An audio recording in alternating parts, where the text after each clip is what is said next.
రవికోటి తేజ రమణీయ సామ్రాజ్య పరిపాలక రాజాధిరాజ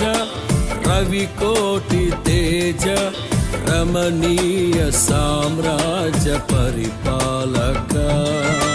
విడువని కృపణాలో స్థాపించెనే సియోనులో నున్న స్తుతుల సింహాసనమును విడువని కృపణాలో స్థాపించెనే సియోనులో నున్న స్తుతుల సింహాసనమును రాజాధిరాజ రవికోటి తేజ రమణీయ సామ్రాజ్య పరిపాలక